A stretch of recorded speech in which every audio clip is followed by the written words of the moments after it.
Hello बच्चों, very good evening. तो चलो स्टार्ट करते हैं ज्योमेट्रिकल आइसोमेरिज्म। ऑप्टिकल अभी कंप्लीट किया हम लोगों ने, अब हमारा ज्योमेट्रिकल आइसोमेरिज्म स्टार्ट होगा।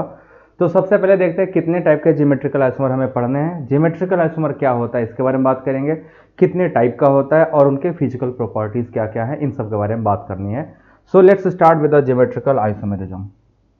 देखो, जब मैं आपको इसका शुरुआत में क्लासिफिकेशन पढ़ा रहा था तो वहाँ पे मैंने एक वर्ड नाम लिया था, अगर आप लोगों को याद हो, कि ज्योमेट्रिकल आइसोमेरिज्म आता है due to restricted rotation around carbon carbon double bond, carbon nitrogen double bond और नाइट्रोजन नाइट्रोजन डबल बॉन्ड, या तो साइक्लिक रिंग के अंदर रेस्ट्रिक्टेड रोटेशन की वजह से अराइज होता है। जो आपका ज्योमेट्रिकल आइसोमेरिज्म है ना बच्चों, वो अराइज होता है geometrical isomerism due to restricted rotation. अब सवाल आएगा, सर ये रेस्ट्रिक्टेड रोटेशन का मतलब क्या होता है? आप देखो, आपके घर में सर के ऊपर पंखा चल रहा है क्या? नहीं चल रहा तो इमेजिन करो कि पंखा चल रहा है, ठीक, आपके सर के ऊपर फैन चल रहा है। अब ये रोटेशन फ्री है या रिस्ट्रिक्टेड है? वो फ्री है, घूम रहा है, साइकिल पूरा चक्कर लगा रहा है, उसको बोलते हैं फ्री रोटेशन।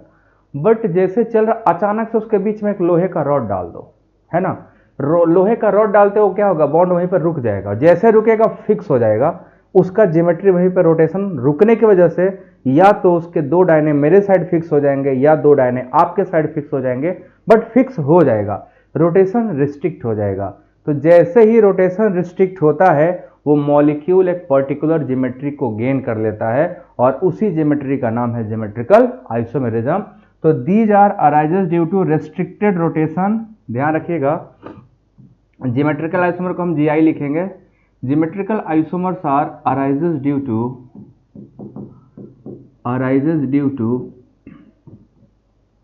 रेस्ट्रिक्टेड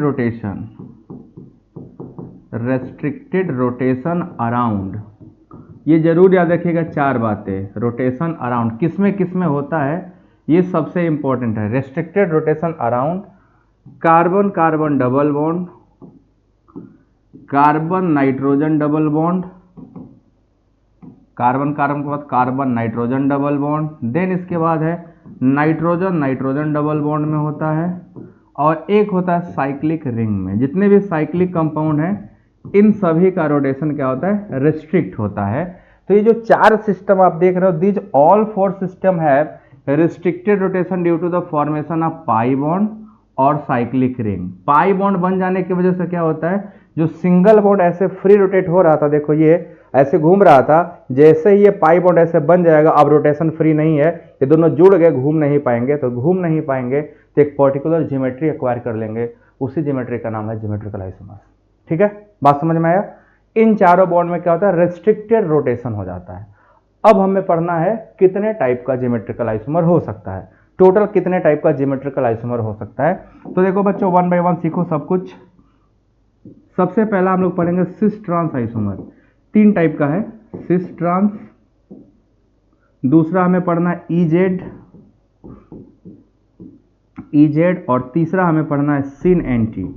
ये तीन टाइप का जो होता है हमारा, वो ज्योमेट्रिकल आइसोमर होता है। Cis trans geometrical isomers, E Z geometrical isomers और सिन एंटी ज्योमेट्रिकल आइसोमर। ये तीनों को हमें डिटेल में पढ़ना है और हम लोग शुरू करेंगे वन बाय वन। सब वेरी बेसिक से, एकदम शुरुआत से आप सीखोगे।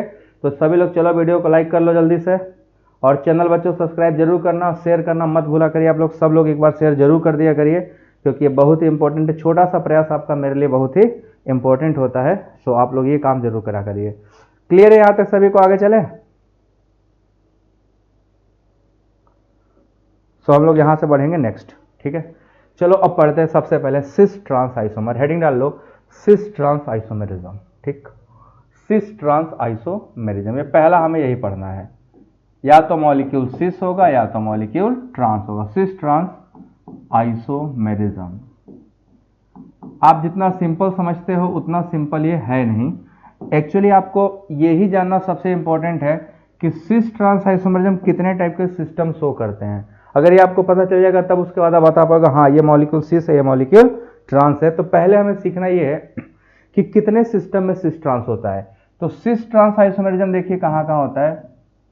एक एल्कीन में होता है, दूसरा साइक्लो एल्केन में होता है, साइक्लो एल्केन सिस्टम जितने हैं, और थर्ड जो है वो है साइक्लो एल्कीन में। ठीक है, साइक्लोएल्कीन। एक साइक्लोएल्केन है और एक साइक्लोएल्कीन है, एक नॉर्मल एल्कीन है। ये तीन सिस्टम में आपको पढ़ना है सिस ट्रांस आइसोमेरिज्म। यहाँ तीनों सिस्टम में आपको सिस ट्रांस आइसोमेरिज्म देखने को मिलेगा बहुत अच्छे से। तो चलो मिलान कर ही लेते हैं। सबसे पहले हम लोग पढ़ेंगे कंडीशन एल्कीन में, ठीक है। तो पहला हेडिंग इसमें हो जाएगा हमारा ए, सिस ट्रांस इन एल्कीन, सिस ट्रांस इन एल्कीन। तो कैटेगरी वाइज एकदम डीप में जाके पढ़ना है, फुल फ्लैश में पढ़ना है, दम लगा के पढ़ना है, और पढ़ना ही नहीं है इसको, यहीं पे पढ़ पढ़ के ख़त्म कर देना है। तो पहला हमें पढ़ना है सिस ट्रांस इन एल्कीन।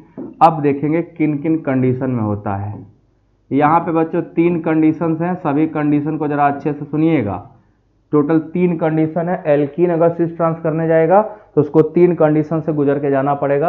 अगर वो तीनों कंडीशन फॉलो करेगा तब तो ठीक है, नहीं करेगा तब बेकार है, खत्म आदमी है, ठीक है। तो सबसे पहला कंडीशन क्या है, molecule must have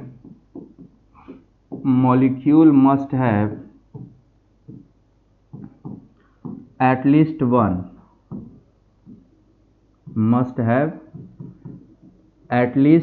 carbon carbon double bond. एक कार्बन कार्बन डबल बॉन्ड का होना कंपलसरी है, ठीक है ना। एक कार्बन कार्बन डबल बॉन्ड का होना कंपलसरी है अगर उसको ज्योमेट्रिकल आइसोमर शो करना है तो, ठीक।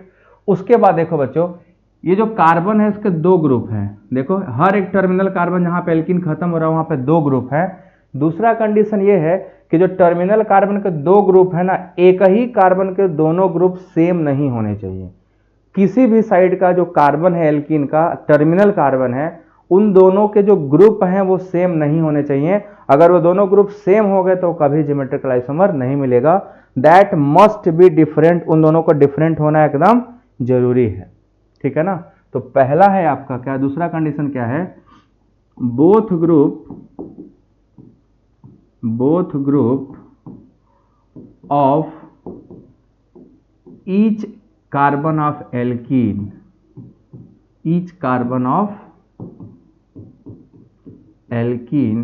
Must be different.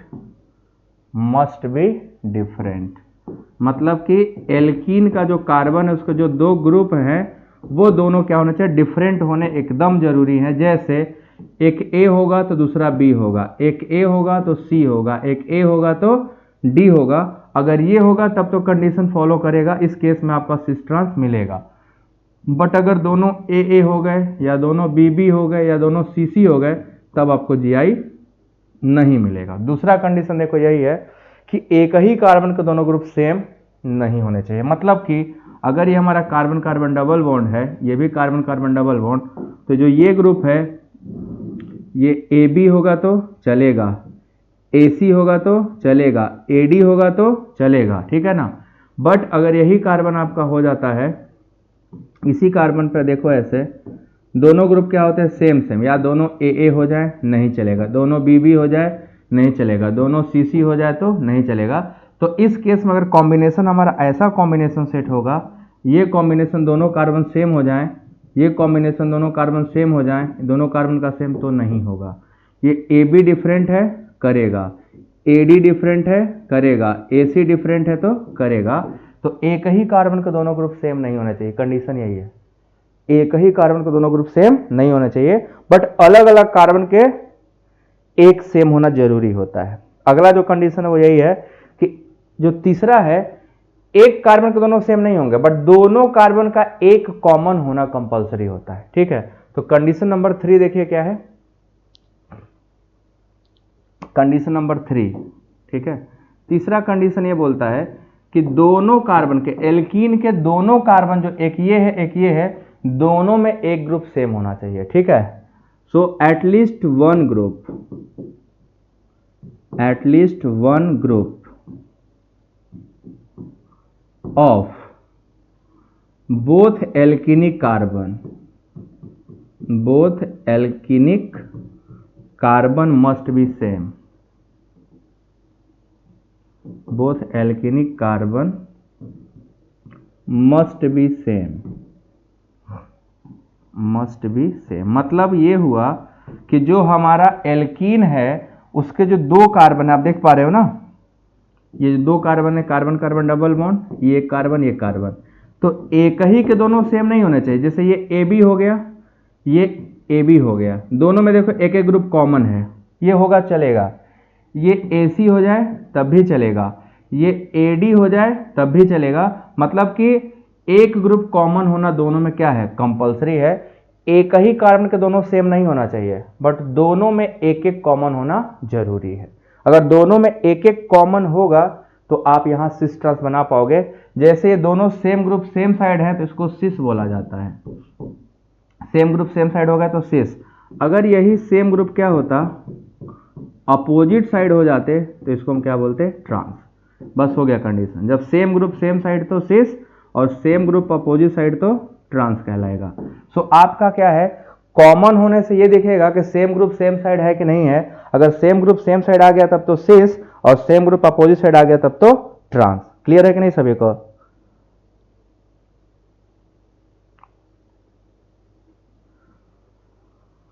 Cis trans आ गया ना। अब जब सेम ग्रुप एक double carbon carbon double bond, ध्यान से देखो, जो कार्बन कार्बन डबल बॉन्ड है, ठीक है, कार्बन कार्बन डबल बॉन्ड से अटैच जो दो ग्रुप हैं, अगर दोनों ग्रुप का एक सेम ग्रुप सेम साइड आ गया तो इसको सिस बोलेंगे।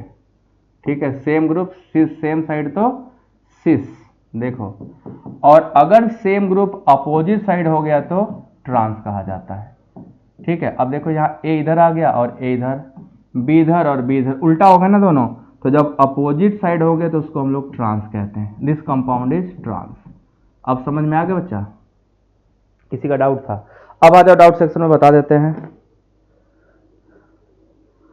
अभी सेम ग्रुप सेम साइड तो सिस, सेम ग्रुप अपोजिट साइड तो ट्रांस। बोलो अब समझ में आया? आ जाओ कमेंट सेक्शन में, जिसको जो दिक्कत है बता देते हैं।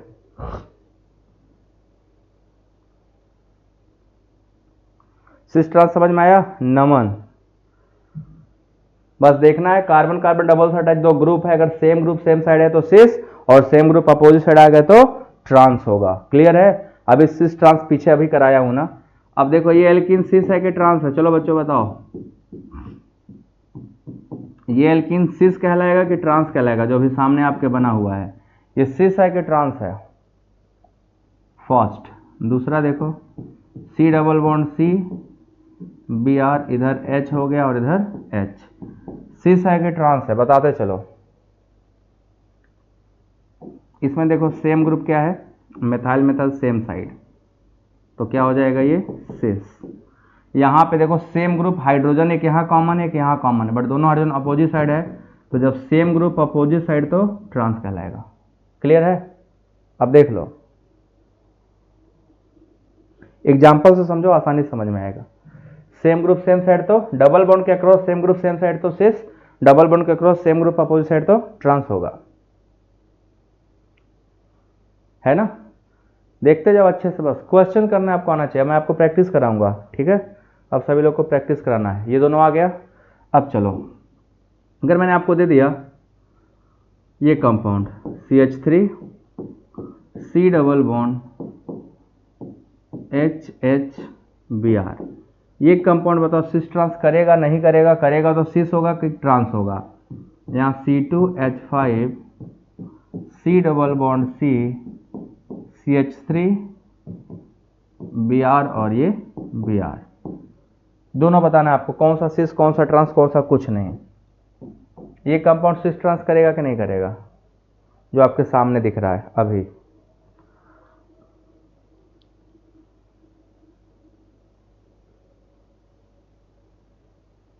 नहीं करेगा। पहला वाला साफ साफ दिखाई दे रहा है नहीं करेगा, क्योंकि एक ही कार्बन के दोनों ग्रुप सेम हो गए, और एक ही कार्बन के दोनों ग्रुप सेम हो गए तो न सिस न ट्रांस। कंडीशन फॉलो नहीं किया। कंडीशन क्या है कि एक ही कार्बन के दोनों ग्रुप सेम नहीं होने चाहिए, कभी नहीं होने चाहिए। एक ही कार्बन के दोनों सेम हो गए तो गड़बड़ हो गया, नहीं करेगा। ये देखो यहाँ पे सेम ग्रुप क्या हो गया, अपोजिट साइड, तो ये ट्रांस कहलाएगा।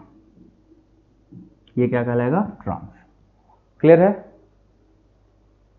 आ गया ना सिस ट्रांस? सभी को आ गया? एल्कीन में, एल्कीन में सिस ट्रांस सभी को आ गया?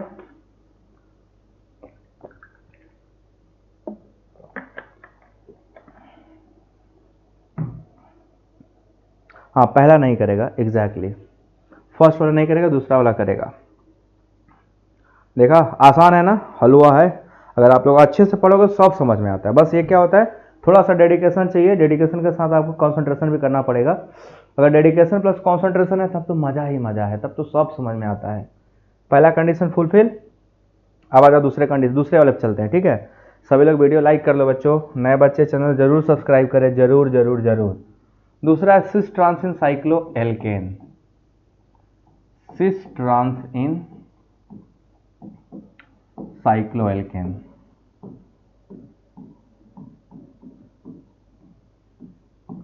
साइक्लो एल्केन में, ठीक है।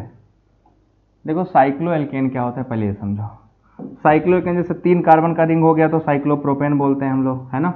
3 कार्बन का हुआ तो साइक्लोप्रोपेन, 4 कार्बन का हुआ तो साइक्लोब्यूटेन, 5 कार्बन का हुआ तो साइक्लोपेंटेन, 6 कार्बन का होगा तो साइक्लोहेक्सेन। ये सब साइक्लिक सिस्टम है। अब मुझे एक बात बताओ, आपसे बस पूछना चाहता हूँ, मान लो एक कंपाउंड बना हुआ है और मैंने आपसे कहा बेटा मुझे केवल ये वाला बॉन्ड रोटेट करना है, ये जो दिख रहा है ये वाला बॉन्ड क्या करना है, इसको घुमाना है और ऐसा घुमाना है कि ये दोनों बॉन्ड जो ये वाला है और ये वाला एकदम अफेक्टेड न रहे, उसमें कोई फर्क न पड़े। इसको ऐसे घुमा सकते हो क्या? क्या इस जो सफेद लाइन में खींचा हूं उस बॉन्ड को घुमा सकते हैं? ऐसा घुमाना है कि ऊपर नीचे का बॉन्ड कुछ ना हो। बताओ सभी लोग, पॉसिबल है? क्या ये पॉसिबल है कि उस बॉन्ड को अकेले घुमा दे बाकी बॉन्ड में अफेक्ट ना हो? सभी लोग बताओ, क्या ये लॉजिकली है, पॉसिबल है? नहीं, नहीं होगा, क्योंकि जब इसको घुमाओगे तो इससे जुड़ा है ना, ये भी घूम जाएगा और ये भी क्या करेगा, रोटेट करेगा। तो आपका क्या हुआ, फ्री रोटेशन नहीं है, इसके घूमने से ये दोनों बॉन्ड भी क्या होंगे, रोटेट होने लगेंगे।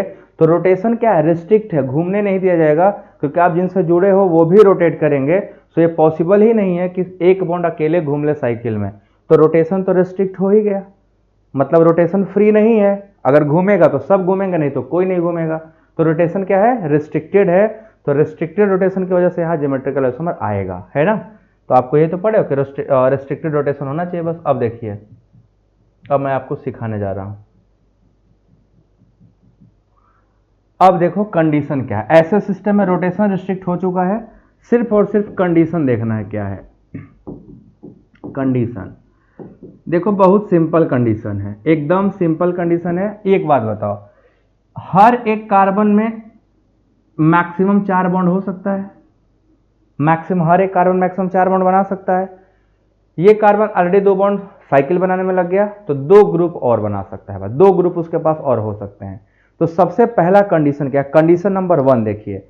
कंडीशन नंबर 1 ये बोलता है कि पूरे रिंग का कोई भी 2 कार्बन, पूरे साइकिल में कोई 2 कार्बन, बगल वाले हों, दूर वाले हों, बहुत दूर वाले हों, बट वो रिंग की ही बात करूंगा मैं। पूरे रिंग का अगर कोई 2 कार्बन sp3 हाइब्रिड हुआ तो कंडीशन है, कर सकता है, करेगा गारंटी अभी नहीं है। पहला कंडीशन क्या है, पूरे सिस्टम का मिनिमम 2 कार्बन sp3 हाइब्रिड होना चाहिए, ठीक है। सो एटलीस्ट 2 कार्बन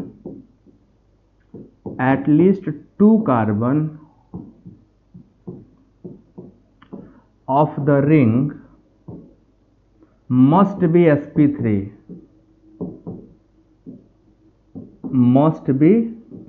और हाइब्रिडेशन आपको पढ़ाए हैं, कम से कम पूरे रिंग का कोई 2 कार्बन sp3 हाइब्रिड होना चाहिए। ये पहला कंडीशन है। This is the first condition which we have done. अब देखो, इसमें पूरे रिंग में सभी कार्बन sp3 हैं। अगर sp3 होगा तो कितने बॉन्ड बनाएगा बच्चों, 4 बॉन्ड मैक्सिमम। तो मैक्सिमम 4 बॉन्ड बनाएगा। देखो इस कार्बन को ले लेते हैं। अब देखो 2 कार्बन तो रिंग बनाने में चले गए, 2 बॉन्ड रिंग बनाने में चले गए, 2 ही बॉन्ड बचा है। दूसरा कंडीशन अब क्या लगाना है, दूसरा कंडीशन ये है कि एक ही कार्बन के ये दोनों ग्रुप सेम नहीं होने चाहिए। पहला वाला जो एल्किन पढ़े ना उसका कंडीशन सेम, दूसरा तीसरा सेम अप्लाई कर देना है। एक ही कार्बन के दोनों ग्रुप सेम नहीं होने चाहिए और दोनों कार्बन का एक एक ग्रुप कॉमन होना चाहिए। मतलब एक ही कार्बन का दोनों सेम नहीं होगा, बट 2 कार्बन के एक एक सेम होना चाहिए। जैसे मेरे दोनों हाथ राइट नहीं होने चाहिए, एक लेफ्ट एक राइट चलेगा, बट दोनों लेफ्ट या दोनों राइट हो तो नहीं चलेगा। तो सेम चीज यहां है, एक ही कार्बन के दोनों ग्रुप सेम नहीं होने चाहिए, अलग अलग होने चाहिए, बट दोनों कार्बन के एक एक ग्रुप क्या होने चाहिए, कॉमन। बस यही हो जाएगा आपका। ठीक है ना। So both group of each sp3 carbon, both group of each sp3 carbon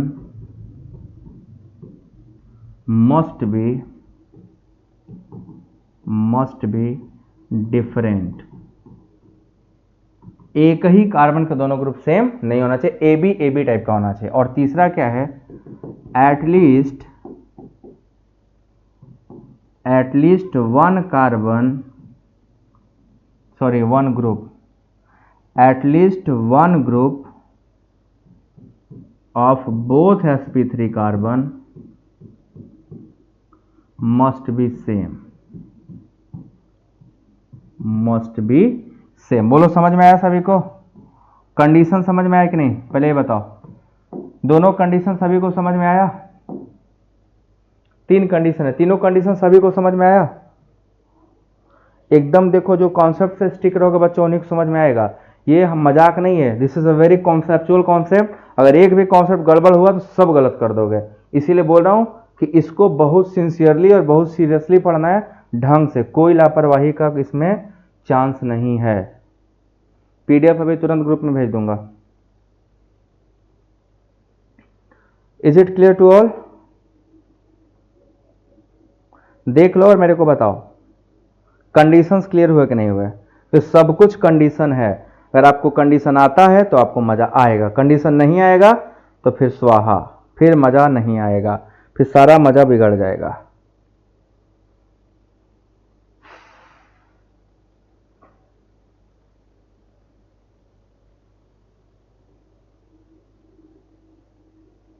okay okay, now आगे चलो। अब एग्जांपल आ जाओ, एग्जांपल पे। एग्जांपल देखो, सबसे पहले हमने ले लिया साइक्लोप्रोपेन। आप सभी लोगों को पता साइक्लोप्रोपेन के सभी कार्बन का हाइब्रिडाइजेशन क्या है? साइक्लोप्रोपेन के सभी कार्बन का हाइब्रिडाइजेशन क्या है? तो आप बोलोगे सर सब सिंगल बॉन्ड है ना, तो सर सब sp3 होगा, है ना। तो 2 ग्रुप उस पर जोड़ेंगे, टोटल 4 बॉन्ड हो गया। अब मान लो ये A है और ये B है, सिमिलरली ये A है और ये B है। 4 ग्रुप, एक ही कार्बन के दोनों सेम नहीं है, अलग अलग है, तो कंडीशन फॉलो कर रहा है। अब बच्चों ये बताओ, ये सेम A एक ही साइड है तो सिस कहलाएगा कि नहीं कहलाएगा? कहो हाँ, बोलो हाँ। अच्छे बच्चे से हम लोग ऐसे बुलाते थे, बोलो हाँ, तो बोलता है हाँ। और खराब बच्चे बोल भी नहीं करते, गूंगा कहीं का। इधर A, इधर A, यहाँ B लगा दिया, यहाँ B लगा दिया। अब बताओ सेम ग्रुप किधर होगा? अपोजिट साइड होगा कि नहीं होगा? ये A ऊपर और ये A नीचे, तो ये कैसा हो जाएगा? ट्रांस, है ना। वो कैसा हो जाएगा? ट्रांस। तो क्या यहां सिस और ट्रांस समझ में आया, दिखाई दिया?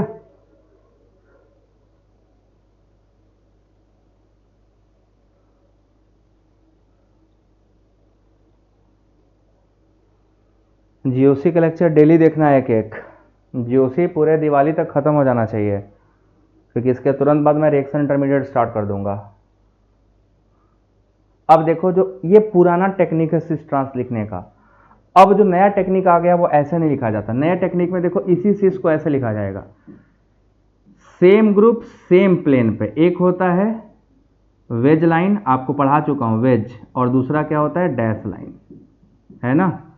सेम यहां भी होगा, क्योंकि sp3 कार्बन है तो 2 कार्बन प्लेन पे होते हैं और एक कार्बन प्लेन के ऊपर होता है, एक कार्बन प्लेन के नीचे होता है। तो अगर सेम ग्रुप सेम प्लेन पे है ना बच्चों, सेम ग्रुप सेम प्लेन पे है तो इसको सिस कहा जाएगा। ये मॉलिक्यूल देखो सेम ग्रुप सेम प्लेन पे है तो सिस। अब ये वाला सिस्टम ना लिख के ये वाला सिस्टम लिखा जाता है, ठीक है। अब पहले ये लिखा जाता था बट अब ये लिखा जाता है। और जब ट्रांस की बारी आएगी तो ट्रांस में क्या होगा? एक ग्रुप डैश पे रहेगा और दूसरा ग्रुप क्या होगा? वेज पे चला जाएगा। तो जब सेम ग्रुप अपोजिट प्लेन पे चला जाए तो उसको हम लोग प्यार से ट्रांस कहते हैं। देख लो यहाँ पे हमने क्या किया, एक A यहाँ लगा दिया, एक A यहाँ, ये B यहाँ और ये B यहाँ। ये देखो प्लेन के नीचे है और ये A प्लेन के ऊपर है, तो दोनों 180 डिग्री पे हैं, तो ये ट्रांस कहलाएगा। सो अब जो सिस ट्रांस है वो ऐसे लिखा जाता है वेज और डैश लाइन में। तो आपको वेज और डैश लाइन क्लियर होना जरूरी है। अगर आपको वेज और डैश लाइन नहीं आएगा तो बच्चों फिर प्रॉब्लम होगी, इसीलिए मैं आपको ये भी सिस्टम यहाँ सिखा देना चाहता हूँ। आप सबको ये क्लियर है? वेज डैश फॉर्म में सिस ट्रांस निकालना आ गया। अगर वेज डैश फॉर्म दिया हो तो सिस ट्रांस निकाल लोगे क्या? वेज डैश फॉर्म में सिस ट्रांस निकल जाएगा क्या? अब क्वेश्चन पूछने की बारी आ गई, कर लोगे सभी लोग सिस ट्रांस?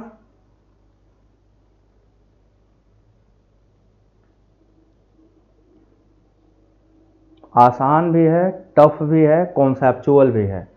सवाल यह है कि आप कितनी सिंसियरली वीडियो को देख रहे हो, कितनी सिंसियरली क्वेश्चंस को समझ रहे हो, और कितने सिंसियरली प्रैक्टिस जो आपसे कह रहा हूं करने को कर रहे हो। बस यही सब कुछ है। अगर ये आप कर लेते हो तब आपसे अच्छे से हो जाएगा, नहीं करोगे तो फिर नहीं होगा। देखो एग्जाम्पल देखो, मैं आपको एग्जाम्पल दे रहा हूं। ये पहले ये बताइए सिस ट्रांस करेगा कि नहीं करेगा। यहाँ पे आपको दोनों कॉन्सेप्ट लगा सकते हो, ठीक है। डबल बॉन्ड से भी देख सकते हो और डबल बॉन्ड से भी देख सकते हो और साइक्लिक रिंग से भी। तो क्या दिया गया कंपाउंड जो आपके आंखों के सामने चमक रहा है सितारा बन के, ये सिस ट्रांस करेगा कि नहीं करेगा? पहला कंपाउंड है, इसको ए मान लेना। ये दूसरा कंपाउंड है CH3 Br और हमने यहां लगा दिया CH3। ये दूसरा कंपाउंड करेगा कि नहीं करेगा? और ये तीसरा कंपाउंड। इतने कॉन्सेप्ट लगाएंगे कि धुआं धुआं हो जाओगे। या तो धुआं छूट जाएगा या तो धुआं निकल जाएगा। इन तीनों में आपको पहले बताना है कौन कौन जीआई शो करेगा, कौन नहीं करेगा, देन उसके बाद आगे बढ़ेंगे। चलो बताओ, पहला वाला सिस ट्रांस करेगा कि नहीं करेगा? नेहा ने बताया हाँ। और कोई बता सकता है? Anybody else? और कोई एनीबॉडी एल्स?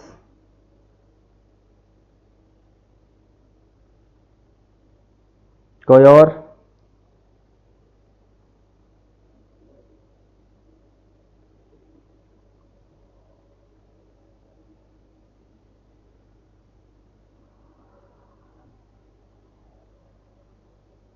नहीं करेगा, पहला नहीं करेगा। रीजन देखो, इस कार्बन का दो ग्रुप अलग अलग है, बट इस कार्बन का बच्चों देखो यहां से काटोगे जो ऊपर है वही नीचे है ना, तो जो ग्रुप इसके ऊपर है वही ग्रुप नीचे है। तो जब सेम ग्रुप, ये ए और ए सेम नहीं हो गया दोनों साइड, जब ऊपर नीचे सेम हो जाएगा तो सिस ट्रांस नहीं करेगा। दोनों कार्बन पे ग्रुप ए बी होने चाहिए, बट पहले वाले में एक कार्बन पे तो ए बी है बट दूसरे कार्बन पे सेम सेम हो गए, तो यहां से इक्वल काटने पे देखो ऊपर नीचे ग्रुप सेम है तो ये जीआई नहीं करेगा। कंडीशन अनफॉलो कर रहा है, ए नहीं करेगा। लो लोग पहले को सिस बता भी दिए। वाह रे वाह, वाह रे मेरे तेज वीरों, वो करेगा ही नहीं और सिस ट्रांस हो भी गया। वाह, वन नहीं करेगा, वन तक कंफर्म हो गया नहीं करेगा। टू पे आते हैं, टू करेगा। देखो टू करेगा सिस ट्रांस, मतलब टू में हम बोल सकते हैं ज्योमेट्रिकल आइसोमर करेगा, है ना। क्यों करेगा? ये ग्रुप देखो अलग है, ये ग्रुप अलग है, यहाँ काटने पे ऊपर का ग्रुप अलग है नीचे का ग्रुप अलग है, तो ये सिस ट्रांस करेगा। यहाँ पे जीआई मिलेगा, ज्योमेट्रिकल आइसोमर ये शो करेगा, है ना। यहाँ पे ज्योमेट्रिकल आइसोमर आपको मिलेगा, यहाँ पे जीआई नहीं मिलेगा, यहाँ पे ज्योमेट्रिकल आइसोमर नहीं मिलता, वहाँ पे अलग अलग है ना। तो टू करेगा, आपने लिखा वन टू दोनों नहीं करेगा, है ना, बट वो गलत था। अब लास्ट वाला बता दो, आखिरी वाला, थर्ड वाला। सभी लोग थर्ड वाला बताओ।